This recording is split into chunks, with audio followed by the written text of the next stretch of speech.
hingin ko lang po kayo ng assessment ninyo at komento patungkol po dito sa naging, naturon po ni Senador Rodante Marcoleta sa nangyari pong, pagpapatuloy ng flood control, probe hearing diyan po sa Senado ano, kung saan po tinawag niyang bayaran o inakasuhan niyang bayaran ang mga media. Ano po ang masasabi natin dito, Sir Araw? Napaka-irresponsable po ng ganitong klaseng pahayag kasi totoo naman kung may ebidensya ka, sabihin mo, patunayan mo na may mga bayaran talaga ng media at sino-sino ba sila. At kung merong krimen na ginawa, halimbawa nangingikil yung isang periodista, sampahan ng kaukulang kaso, wala namang problema yun lalo na kung matibay yung ebidensya.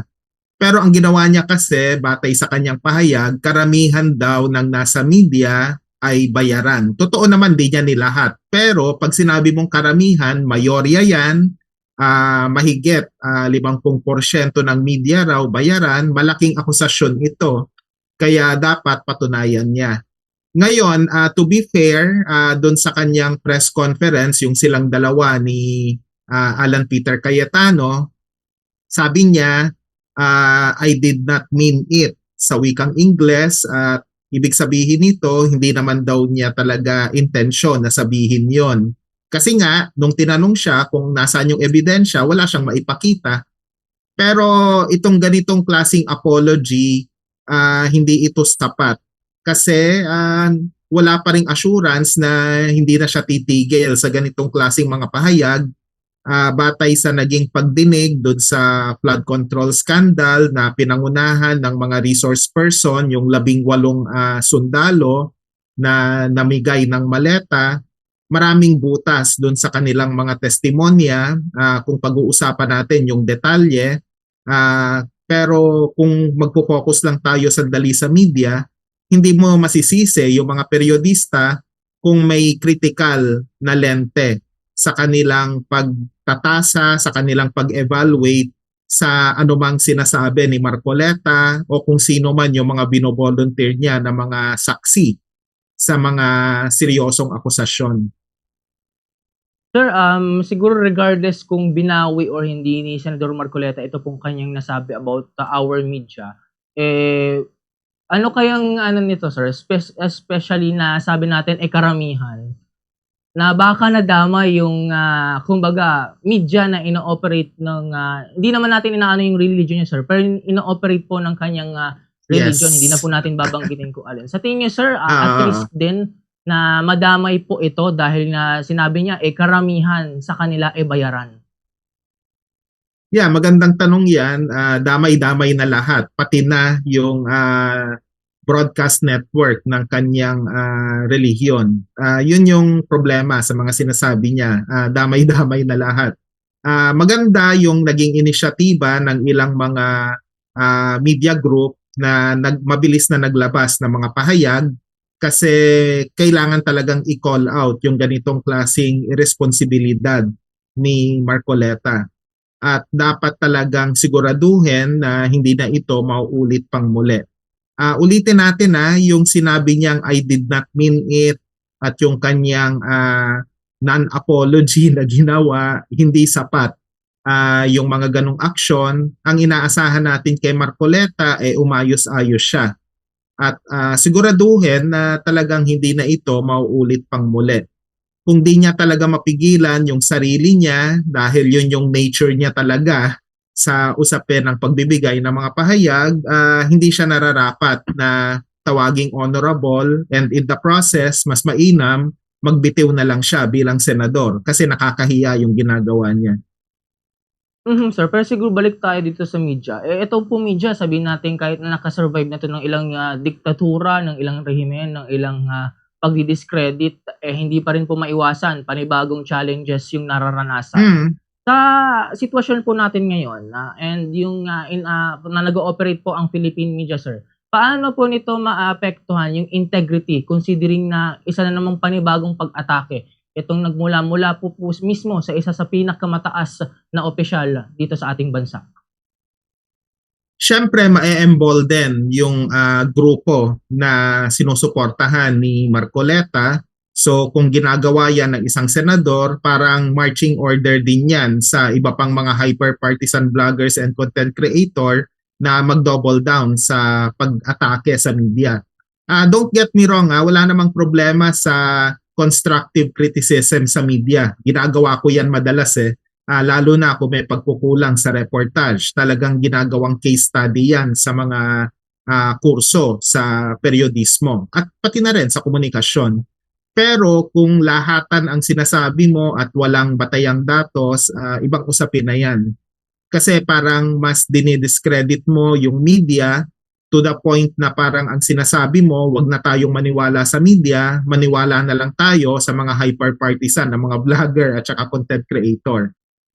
Tapos, isa konteksto rin natin ito sa trabaho ni Marcoleta bilang legislator, mas mabibigyan ng excuse yung mga legislator whether sa House of Representatives o sa Senado na magpasa ng mga batas na makakaapekto sa media content.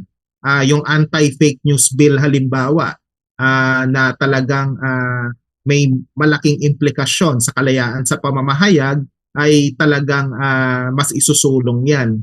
Kasi parang mukhang populist yung idea pero yung actual na implementasyon, yung mga tinatawag mong fake news, yung mga critical sa pag-uulat at yung mga mas independent talaga at hindi nagpapander o nagpapatronize sa mga politiko na katulad ni Marcoleta. Kaya patuloy tayong maging mapagmatyag kasi may impact yung mga ganitong klaseng pahayag ni Marcoleta na sa totoo lang dapat kino-call out talaga. Sir, siguro, ewan ko kung mag-a-agree kayo, ito po kasi baka issue na din ng ethics and professionality niya as bilang isa sa ating mga senador. Sa part po ng Senate na may control sa kanya in terms of sa decorum na din and all, paano po, you think may gawin dapat ang liderato para po disiplinahin o i-rectify itong ginawa po ni Marcoleta na hindi lang ito basta kumbaga makalusot by simple, sabi nga natin, insincere apology? Okay, magandang tanong yan. Pwede ba siyang filean ng complaint sa Senate Committee on Ethics? Posible naman.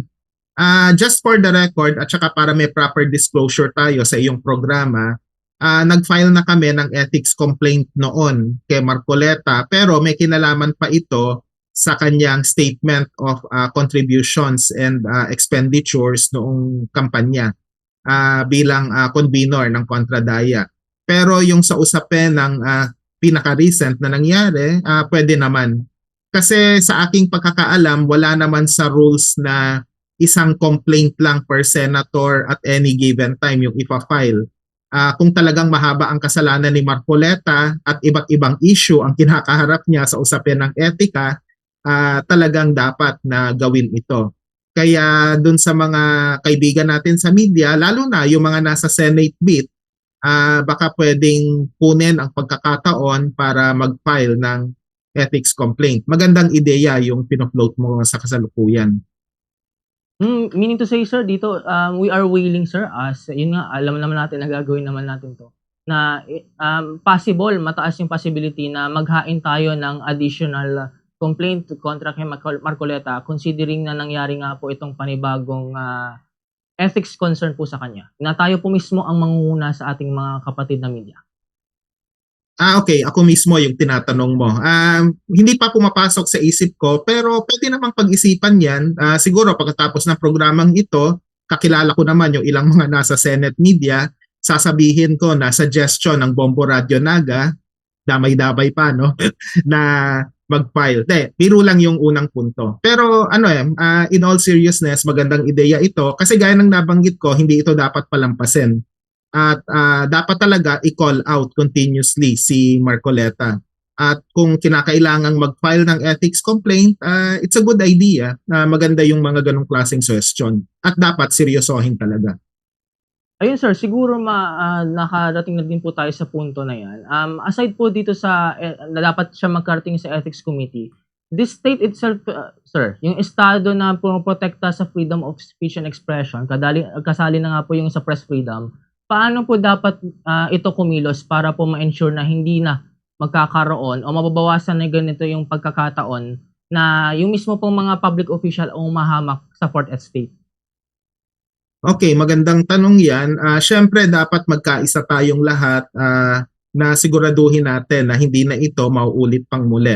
Yung mabilis na paglalabas ng mga pahayag kahapon, kumbaga mabilis na nailabas 'yon, it's a step in the right direction at dapat talagang pag-usapan ng malaliman kung ano yung dapat gawin sa mga taong katulad ni Marcoleta na sa totoo lang siya ay kaaway ng kalayaan sa pamamahayag, hindi lang dahil sa ginawa niya kahapon na pinag-uusapan natin ngayon. Tandaan natin 6 years ago, isa siya sa mga sumuporta para ipasara yung isang network at matatandaan mo yung mga sinasabi niya laban sa network na ito na ipinasara, masyado raw biased. And naalala ko sa isang pagdinig, nagtaka siya bakit daw hindi kinover ng network na ito yung kanyang pamimigay ng bigas bilang party list representative. Ngayon na naging senador na siya, ang reklamo naman niya sa dalawang dyaryo, ba't hindi raw na-mention yung kanyang mahabang talumpati sa isang mahalagang pagtitipon ng kanyang relihiyon na maraming umattend. Kasi nagtalumpati raw siya ron pero ba't di siya kinover? Tapos ngayon, here he is talking about yung pagiging bayaran ng media. Talagang either wala siyang pagkakaintindi o malalim na pag-unawa kung paano gumagana yung periodismo o sadyang wala lang siyang pakialam.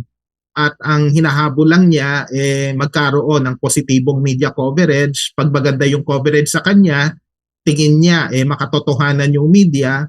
Pero kapag binabatikos na siya or parang hindi pantay sa feeling niya, hindi unfair yung coverage, tatawagin na niyang mga bayaran. Alam mo, hindi siya kakaiba kay Alan Peter Cayetano na kumaalala mo kahapon, inilabas pa niya yung kanyang mga resibo ng mga front page. Akala ko pa naman mabilis na lesson sa media criticism ito, pero nagtataka siya bakit wala siya sa front page. Bakit daw yung pagiging Senate President niya hindi na ilagay doon? Bakit mas binigyan ng espasyo yung kabilang panig o yung mga nangaaway sa kanya sa front page? Yung ganong klaseng entitlement, walang lugar dapat sa politika.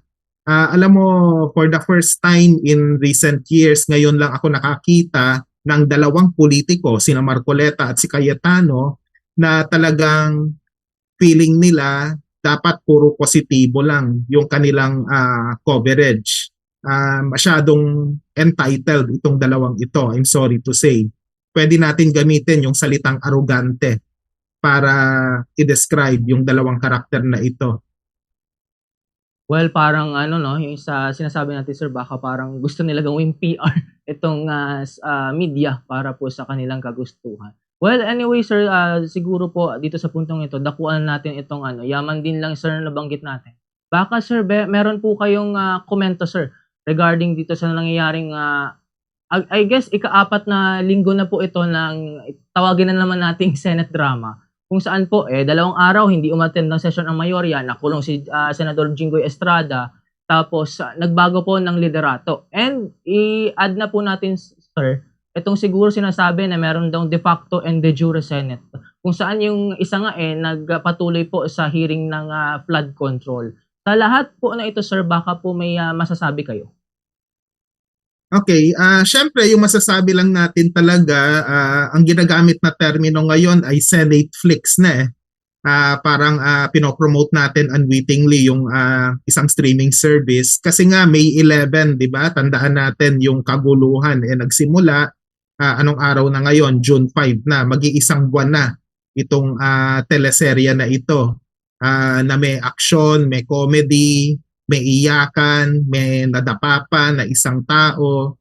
At yun yung yun yung nangyayari Syempre tayong mga Pilipino, sanay naman tayo sa komedya na napakaraming meme. And in fact, sa usapin ng advertising, ang daming mga naging political content na yung na mga advertiser, pati yung isang antibacterial na antibacterial na na spray ginamit din yung staircase, yung dramatic na staircase na yon, sumikat ng di oras. Yun yung yun yung nangyayari sa kasalukuyan. Siguro sa perspektiba ng media, wag nating kalimutan na sa kabila ng humor that goes with dun sa tinatawag nating Senate flicks at saka yung tinatawag nating mga Senatroll, di ba? Mga chinador, yung mga salitang yon nakakatawa, nakakaaliw, pero dapat mainis pa rin tayo at magalit kasi nagiging laughing stock tayo eh. Hindi lang sa Pilipinas kundi maging sa ibang bahagi rin ng mundo. Nakailang broadcast na ako sa BBC, halimbawa sa London, na talagang every time mag-a-appear ako ron, parang ako yung nanliliit eh. Wala naman tayong kasalanan sa nangyayari, pero bilang Pilipino, naabutan ko kasi yung EDSA People Power noong 1986, kung gaano ka-proud noong 1986, 40 years later, ganito na tayo. Hindi natin kasalanan to. At dapat na i-project ng media na talagang may malaking pagkukulang, especially yung kasalukuyang liderato sa Senado. Dapat na hindi tayo maging neutral. Hindi natin sasabihin na wala tayong kinakampihan sa minorya o sa mayorya o kung sinong bloke o paksyon yung nandyan sa Senado kasi pare-pareho silang may kasalanan. Pare-pareho silang hindi perpekto. To some extent, you can say na ganun yon, pero sa bandang dulo, tingnan natin sino ba yung mas nagsisilbi sa mamamayan. Para kanino ba ang Senado? Bakit ngayon, kung ikaw ay ordinaryong Pilipino, hindi ka na pwedeng basta-basta pumasok sa Senado at haharangin ka. So, yun yung issue ngayon eh. Tapos, kung may warrant of arrest ka, hindi ka pwedeng magtago. Kasi baka arestuhin ka at baka pag nanlaban ka, may iba pang mangyari sa'yo. Pero pag isang senador yung nagtago, pwede pala yon. Kung aarestuhin ka, pwede ka palang mag-press con bago ka arestuhin. Kumbaga, aarestuhin ka on your own terms. Hindi yan nangyayari sa mga ordinaryong mamamayan. Kaya para sa mga kaibigan natin sa media, ituloy lang yung pag-uulat at syempre yung malalimang pagsasakonteksto gawin po natin. Paumanhin ko medyo napahaba yung explanation pero mahalaga kasi na tandaan natin yung mga batayang tungkulin ng periodismo at syempre yung siguraduhin din natin na yung paghuhubog ng opinyong pampubliko ay hindi po makokompromiso sa kabila ng mga atake na ginagawa ng mga katulad ni na Marcoleta at ni Cayetano. Sir, siguro balikan ko din lang dito yung sa mismong faction. Sir, nag-a-agree ba tayo na yung Senado natin nasa point na po na meron na talagang de jure and de facto Senate? And paano po nito naapektuhan itong political stability ng ating bansa or ng mismong institusyon, sir? Opo, totoo naman kasi may kaguluhan talaga sa usapin ng interpretasyon ng rules ng Senado na pinipilit kang baguhin ni na Cayetano para yung quorum halimbawa ay mapanatili sa pamamagitan ng online participation ng isang nagtatago at ng isang nakakulong. Yun yung problema sa kasalukuyan. Now, paano tayo nakokompromiso sa sitwasyon sa Senado? Simple lang kasi may mga batas na kailangang ipasa. Yung impeachment trial, dapat pinaghahandaan na siya ngayon pa lang. Kasi kung ikaw ay senator judge, hindi ka lang naman makikinig eh. Kasi naisumite na yung dokumento, yung depensa ng Office of the Vice President.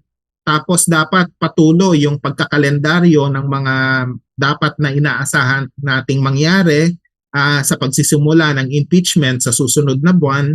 Kaya yun yung dapat na inaasikaso nila, hindi yung mga bangayan.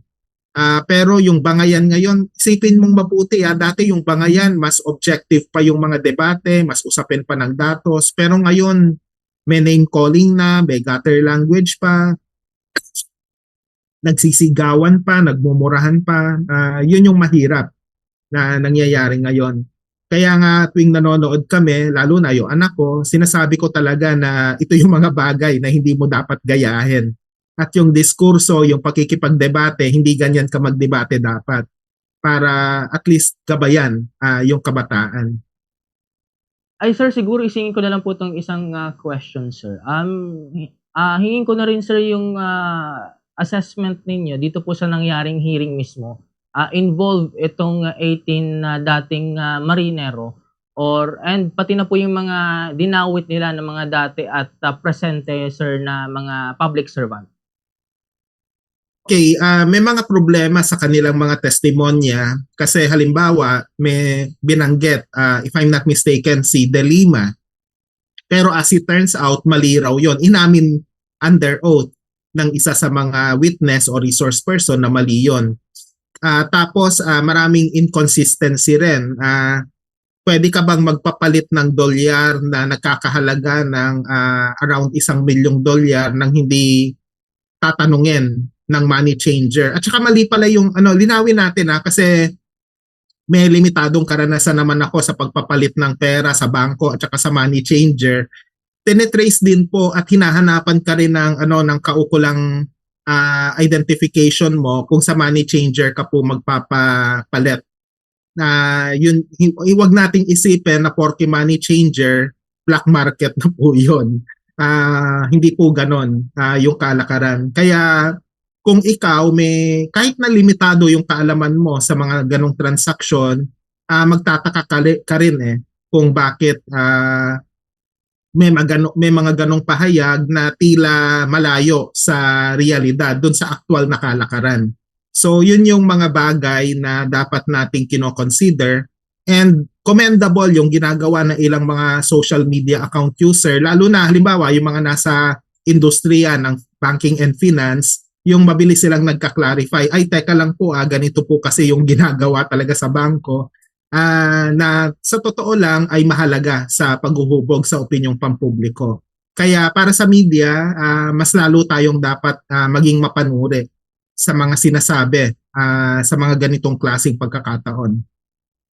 All right, sir. So po siguro last issue na lang sir bago po dun sa pinaka-last natin na katanungan. Dako naman po tayo sir dito sa nagpapatuloy na usapin diyan sa Anti-Political Dynasty Bill, kung saan po dito sa Kamara de Representantes nakakuha po ng 267 na in favor na votes sir. And yun nga po yung mga bumoto daw po ng no, katulad ni Attorney Chel Jokno and Representative Renico, tinawag talaga ito sir na peking reforma o peking anti-political dynasty bill. Siguro sir, matanong ko na rin lang po sa perspective din na bilang isang convener ng Kontradaya na nagbabantay sa mga ganitong proseso, paano po kaya ito uusad sa parte ng Senado at kung in case man po makarating na ito sa Ekotibo for approval?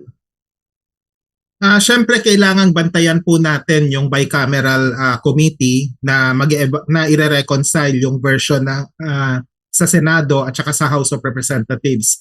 Pero offhand yung naipasa on third and final reading sa HOR, hindi po yan tunay na anti-political dynasty bill for various reasons. Mabilis lang Una, second degree of consanguinity lang, dapat fourth degree.